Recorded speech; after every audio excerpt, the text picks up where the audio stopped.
Hello viewers, আসসালামু আলাইকুম। আমি একজন নতুন ইউটিউবার, তাই দয়া করে সবাই আমার চ্যানেলটিকে সাবস্ক্রাইব করবেন এবং লাইক কমেন্ট করে আমার পাশে থাকবেন। আজকে আপনাদের জন্য আমি একটি সাদা পোলাও রেসিপি নিয়ে আসছি। খুব ঝটপটে আমরা রান্না করতে পারি। এই রেসিপির শুরুতে আমরা পেঁয়াজটাকে ভালো করে ব্রাউন করে ভেজে নিব এবং কিছু মশলাগুলো ভেজে তারপর আপনারা পানি চাইলে পানি দিতে পারেন, কিন্তু আমি দুধ দিয়ে রান্না করি। আমি দুধ দিয়ে দিয়েছি, তারপরে সামান্য কাঁচামরিচ, এলাচ, আদা রসুন বাটা, তারপরে লবণ। আসলে আমি অনেক দিন ধরেই ভাবছিলাম একটা ইউটিউবে চ্যানেল খুলবো, কিন্তু তারপর আর কি শখ হলো, তো শখের বশে আমি আর কি খুলে ফেলছি। এখন আপনারা সবাই আমাকে একটু সাপোর্ট করবেন, সাবস্ক্রাইব করবেন, লাইক করবেন, এটাই আপনাদের কাছে আর কি আশা।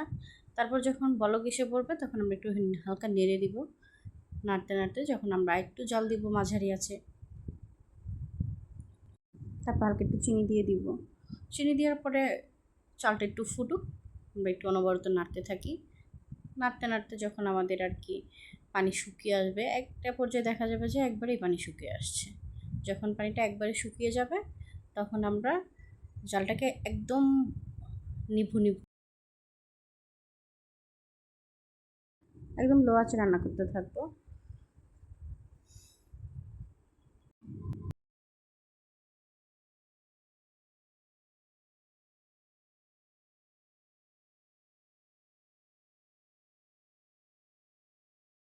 এই পর্যায়ে চালের পানিটা একদম শুকিয়ে আসবে এবং চালের পানি শুকানোর পর আমরা জালটা একদম লো আঁচ করে দিব এবং ঢাকনা দিয়ে কিছুক্ষণ ঢেকে রাখবো। ঢাকনা দিয়ে কিছুক্ষণ ঢেকে রাখার পরে আমরা ঢাকনাটা উঠিয়ে দেখবো পানি শুকিয়ে গেছে। এখন একটু নেড়ে চেড়ে দিব যাতে কোথাও চাল দেখা না যায় বা চাল কাঁচা না থাকে।